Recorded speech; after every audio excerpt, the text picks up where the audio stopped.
ดิแคบเลยกระตุกตอนใดหิหามื้อนี้น้ำไม้ยังนี่น้ำไม้พาง น้ำไม้พางเนาะต้มก็คักอยู่ได้นี่ วาง เกียกเบิดเอาไปดิเอาไว้เก็บไว้ให้ลูกยังซื้อน้ำไม้ซอยแน่เอ่ย เอามีแล้วเราเอาเด้อ ซอยเฮาแน่ มีแล้วหลายคนทานแล้วได้กินแล้ว โอ้ อายะซื้อซอยน้องไง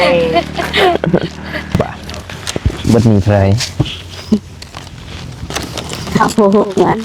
เอ้าเฮาบ่ฮู้เงินจะขายถุงเท่าไหร่จะขายถุงเท่าไหร่ มีเศร้า สาว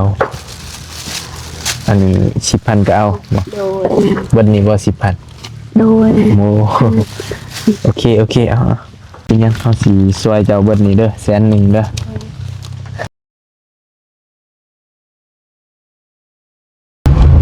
เปิดภาพบัดนี้ก็กำลังเดินทางเนาะพอดีเขาเลี้ยวเห็นเพิ่นหาบหน่อไม้กับลูกเนาะตากคนโอ้เปียกหมดแล้วบ้านนี้ใจดี ใช่เปิดใจ โอ้ ไปใช่เฮ็ดย่างน่ะขายหน่อไม้ว้ากระบาดดิ แคบเลย กระตุก โอ้ยเนาะ ตากฝนซำเนาะ เอ้า ไปเบิ้งหารถพ้นเนี่ย หาหมองห่มไว้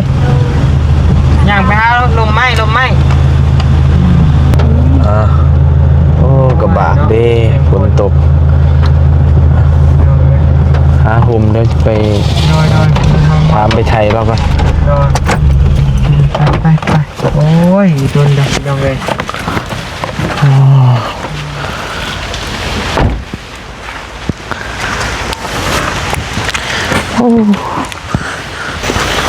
ส่วนห่มก่อน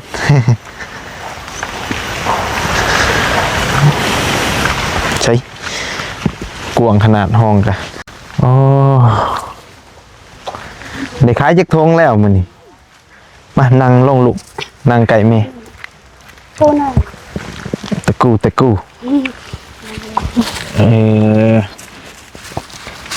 ได้ขายจักทงแล้วแต่เช้านะ ใครหนุ่มละไงจักทงแล้วพูด มีไหม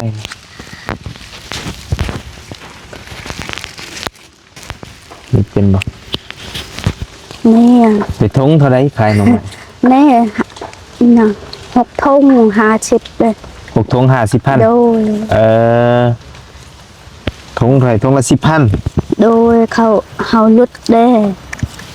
รุดให้เขาบ่ โดย ได้ขายละ6ทง โดย ทงละ10,000 โดย อันนี้ยัง เฮ็ดขายอยู่เวียดเฮ็ดขาย เป็นลิ้นจือ โดย เพิ่นเอาไปเฮ็ดอะไร จักเขาโห เพิ่นซื้อเป็นยาบ่โดยไปกับลูก2คนเนาะกระบะหนาวบ่ล่ะ สไง สงแงด ดาว เพิ่นบ่ฮู้ความลาวเลย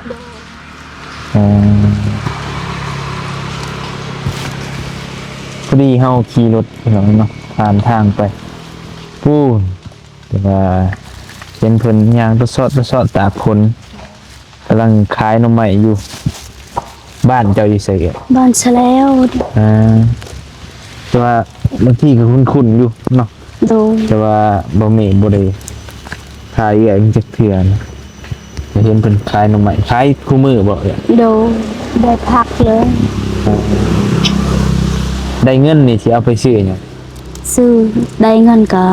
อยากเลี้ยงลูกนี่แหละ เลี้ยงลูก โดยเลี้ยงลูก4 คนนะ โอ้4คนแล้วบ่ โดยพัวปะ พ่อปะ โดยเลี้ยงลูก4 คน เจ้าอายุจักปีนะ 33แล้ว 30ลูก4คนเนาะ โดย ปะผัวแล้ว โดย พัวปะหรือปะผัว โดยพัวปะ ผู้นี้บ่ผู้หลา บ่แม่นน้อยๆเด้ ยังมีผู้น้อยอีก โดย เพิ่นอยู่น้ำไผ อยู่น้ำน้องเฮา เอ่อ น้องลาเฮาได้เดี๋ยวนี้เฮาอยู่กับน้องลาเด้ บ่ โดย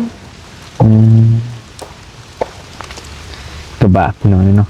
ตากฝนหนาว ไปซื้อข้าวติ โดย ขายหน่อไม้ในมือหนึงได้หลายปานใด ได้แต่50ได้แต่50 60นะ ในมือ50 60 โดย โอ้ วันนี้ก็ให้อีนานเด้ ได้ไหนนะจะว่าได้ได เขาขายเขาได้ซื้อยังซ้ำทงเขาให้อีนานเด้ เออ หลายคนไปขายน้ำมัน มันมีหลายคนเนาะ โดย เห็นปัญหาเต็มสายทางแต่ละมือพี่น้องเอ้ยตัวอี เว ต้น ลาผักคันเวลาได้เพิ่นตกก็เฮาเสียยามันเด้เสียยาเขานี่ก็เพิ่นตกก็ไปหาหน่อไม้ไปขายอีก รับจ้างบ่เสียงยามมัน บ่งามันเฮาเอง ลายบ่ อยู่ได้หลายปานใดนี่ เออ ผู้เดียวเฮาแค่ หาเลี้ยงลูกเนาะ โดย เป็นแม่เลี้ยงเดียวว่า โด ซั่น ย ซะทางเอื้อยเพิ่นก็นั่นแหละอีต้นหน่อไม้ยังอันเดียว นี่ก็หน่อไม้บงนี่ก็หน่อไม้พาง มันวงหน่อไม้พาง โดย กับเฮ็ด โดย ทง10,000 โดย3 ทง10แล้ว 3ทง10ก็เอา โดย อ้าวมันสิขายถือแท้ ขายเถอะเขาบ่ได้ซื้อเด้ เขาบ่ซื้อแล้ว เขาต่อก็เฮาอยากขายในเขาบ่ได้ต่อเลย ย่างมาไก่บ่ ไกล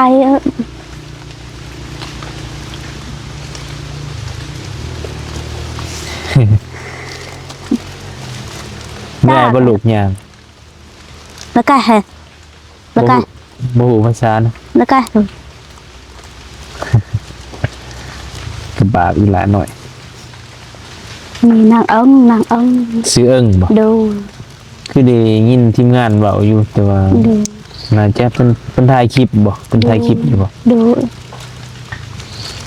คุ้นๆอยู่พี่น้องเอ้ยแต่ว่าบ่มีก็บ่ฮู้บ่เตียงเคยถ่ายบ่ เคยเบาตีเบาลีเด้อเบาลีเบาจันเบาเตียงทอง เพิ่นเฮ็ดจังได๋แหละเขื่อนซ่านบ้าน ยั ซ่อง ยัง เพิ่นช่วยหยังแหน่ล่ะ สวยชื่อดินเด้อ เอ่อ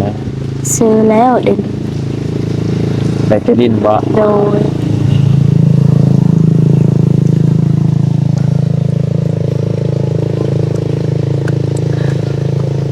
ขายมาใหม่ไหม เฮาเฮ็ดเฮินกระตูบแล้ว อยู่เพื่อนกระตูบแล้ว ดู อ่า ตอนเฮาเมื่อเฮือนผัวก็อยู่น้ำอาย อ๋อจักปีแหละแยกกันกับผัวเนี่ย 10 ปีแล้ว 10 ปีแล้ว ดู เนาะขายหน้ำใหม่ ดู เนาะเดี๋ยวชิวนุนซอยเพิ่นก่อนสบายดีเด้อพี่น้องเนาะอ๋อหาตอนใดนี่ ทามื้อนี้ หน้ำใหม่ยังนี่ น้ำไม้พาง หน้ำใหม่พางเนาะต้มก็คักอยู่ได้นี่ วาง หน้ำใหม่พางเนาะต้มกันแก้วกินหลายก็บ่ได้แค่นั้นเนาะเป็นกระเพาะอันนี้เด้หน้ำใหม่ไล่ ไม้พางคือกันนี่ก็ มันคือเป็น แบบข้าวเด้ โดนนอนตำ โดยซื้อ ตัวนี้ตัดเอาหยอดมันที่นี่ ในข้าวขุด โอ้ไปหาแต่จังมงนะ ไปหาตื่นเจอไปหาเลย บ่ ดูไม่ได้กินข้าวจ้ะ ตอนได้กินข้าวสับต้อง10,000เนาะ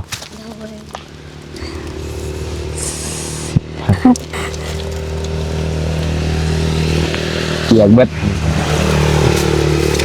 เอาเบิดที่ซื้อซอยเบิดนี่แหละเบิดนี่เท่าไหร่ 10,000ก็เอา 10,000โอ้ว่าดอก10,000ย่างมาตั้งลึกตั้งไกลมุ้ยไผเอาแล้วบ่เออต้นนี่พี่น้องเอ้ยอันนั้นดิทงเท่าไหร่ นี่ก็เฮ็ดของ ทงก็ได้ จงไป นะ เฮ็ดนำกัน3คนนี่ 3 คน โดย ทงเท่าไหร่มัน ชาวพันธุ์ให้ โอ้3 คน20,000 3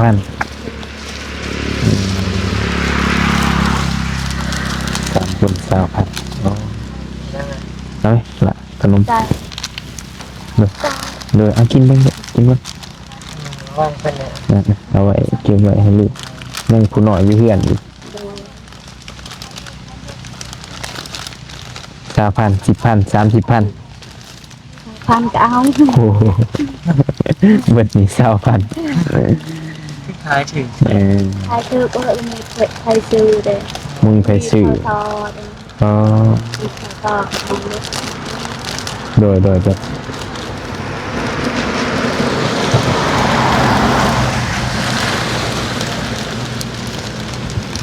โอ้ขายมาใหม่ขาย ใช้บะหมี่ลองหาเบิ่งดูลองหาเป็นแบบที่คนขายเบิ่งดู โอ้มันเคยเกลือ เป็นอยู่บ่ ครั้งแรกในชีวิตคันว่า ถามน้ำใหม่ขาย จำหน้ากันขาดตากล้อง เนาะ ตลอดได้พัก อ๋อ เวลาวางเรียบ จะลองย่างเบิ่งดู ชีบ่ แอลอย่าแข็งแม่แอลอย่าแข็ง โอเป็นนะ เอาลองเอิ้นสมุดย่างกายมาเราเป็นผู้ซื้อรูปบัตรเปลี่ยนคิวเบิ่งดู ซื้อน้ำใหม่ซอยไหน แล้วต้องย่างมาอะไรย่าง ยังมาบ่ ต้องย่างมา โอเคเปลี่ยนลูก บ่เคยจักเถื่อแบบบ่เคยขายของนะ เด้อ บ่เคยขายของแบบขายเป็นแบบนี้นะ เด้อ ขายแต่ของแบบในเครื่องในหานนะ ครับ ซื้อน้ำใหม่ซอยแหน่เอ่ย เอามีแล้วเราเอาเด้ เอาซอยเฮาแหน่ มีแล้วหลายคนทานแล้วได้กินแล้ว ซอยน้องนี่ อีต้นแหน่เฮาบ่มีข้าวกิน เขากินแล้วเราเอา เขา เด้ กินมันกับมันโลกเฮากับเปียกทนมาแล้วซอยน้องนี่ ซอยแหน่เฮาบ่มีเงินซื้อข้าว เราเอาต้มแล้ววันนี้ นะ เอาเบิ้งเอาจับเบิ้งนี่ทาย่างเบิ้ง อ้าวบ่นิ้วน่าจะคือกว่าเนาะพอขา มาเนี่ยมากับน้าบ่าวมา โอ้มากับลูกบ่พอเลี้ยงเดียวเอา ไปอีกทางเลย โอ้ อายะเอ้ยซื้อซอยน้องนี่ เบา ซอยน้องนี่มีพอเรียงเดียวนี่บ่มีข้าวกินเดียวนี่นั่นเอ้ย อีต้นแน่บ่ ซอยนี่มันกำลังเลยได้เฮ้ยมีแต่หัวเอื่อยกระไรสิเว้ายังกะเว้าเด้อแม่ เบาเด็บสาลาว เอ้ยเนาะแล้วมันกำมันลูกก็อยากเข้าแห้งเลย อืม ว่าคือซอย ซื้อซะแล้วอะ เอาจนเด้ จนกระตือซอยน้องนี่ โอ้ โอ้โหโอ้โอ้ยใหญ่ดิ อย่านี่ เนาะมันนักทั้งหลังนี่โอ้ยเจ้านี่ก็ได้ บ่นิ้วแฮงจอยใส่โอ้หมดลูก เจ็บหยอกแล้วโอ้หมด หมดยางไปอยู่น้ำแม่ไว้ มาพี่มาโอ้ยเนาะ หมดกันลาย เพื่อนมัดน่ะบอกกันละเจ็บหยอก คลายเครียด ให้เพิ่นได้มีรอยยิ้มแน่เนาะพี่น้องเนาะ ด้วยเอาโอเคพี่น้องเนาะก็สิบุญสวยบาดเลยอ้ายสงสารกับบาดเบิดนี้เท่าไหร่ เขาเงิน เอ้าเฮาบ่ฮู้เงินจะขายถุงเท่าไหร่จะขายถุงเท่าไหร่ เศร้า สาวอันนี้10,000ก็เอาบ่ โดย เบิดนี้บ่10,000 โดย โม โอเคเอาแล้วว่าเราสิขาย30เบิดนี้ตั้งเฮ็ดยังมันเฮ็ดเอียงเลยจะสิซื้อช่วยพี่น้องเอ็นหมดก็หลายแต่ครับ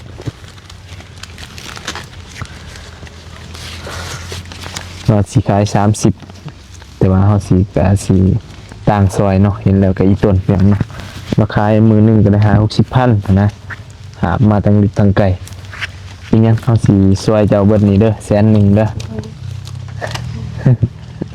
เคยบอกมีคนให้เดี๋ยวนี้เคยอยู่บ่ มีคนให้เกินอยู่บ่ก็ขายหน่อไม้ สมมุติไปขายในบ้านในเมืองนะมีคนให้เกินอย่างนี้อยู่บ่ มีอยู่บ่ เขาเรียกไปร้าน ก็จะ นอก ในบ้าน นอกจากทีมงาน จะไปไหนมาน อกจากทีมงานเพิ่นให้เกินอยู่บ่ชาวบ้านบ่ บ่เข้าใจนะ เขาเข้าใจ โอ้โหเอาเด้อเด้อไปซื้อข้าวเด้อข้าวซื้อนมให้ลูกเด้อเดี๋ยวเสียเงินให้หลานซื้อขนมโอ้โอ้โอ้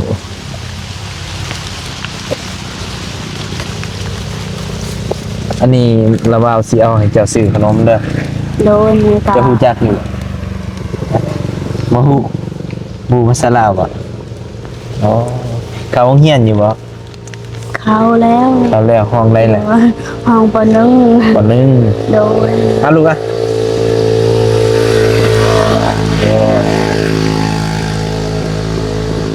ไปโอเคบัดนี้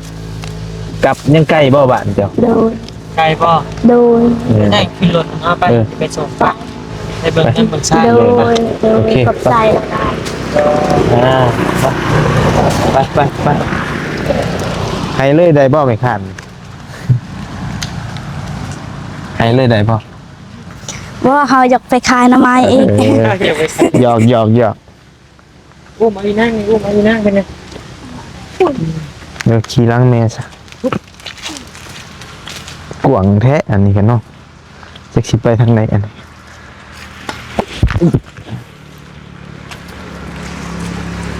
ถึงได้รถบ่ได้ เป็นในรถบ่เมาบ่เมาจัก โอ้เมารถบ่ ทางหลังหรือทางหน้า ที่นั่งใช้นั่งหลังนี่นั่งหน้า เอ้นั่งลงเด้อลูกเด้อ ดูเด้อ โดย โอเคไป ไปนี่จะไปเบิ่งเงินเบิ่งซ่ากันก่อนเนาะอยู่ทางใดพี่น้องเลยไป เพิ่นว่ามาทางนี้ใช่โอ้โอ้โอ้โอ้โอ้ว้าวว้าว เข้าลึกเติมบ่ใช่ บริเลิกจะได้หอด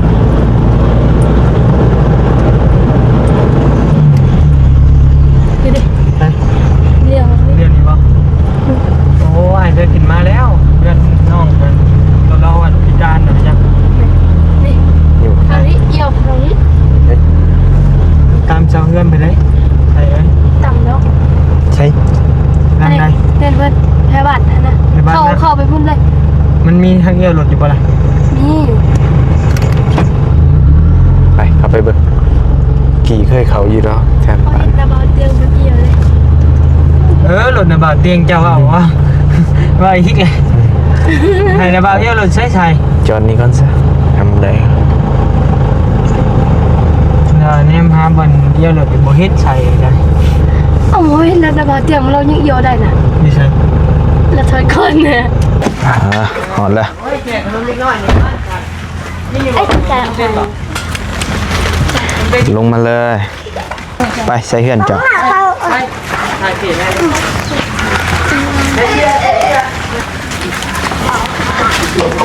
อ่ะเบิ่งเฮือนเราก่อนจักหน่อยเนาะ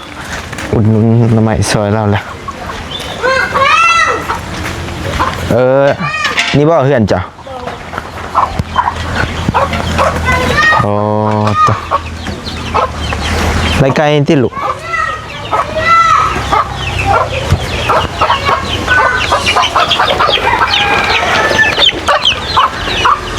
สันบันซองเพิ่นแกผาบัดเนาะมุง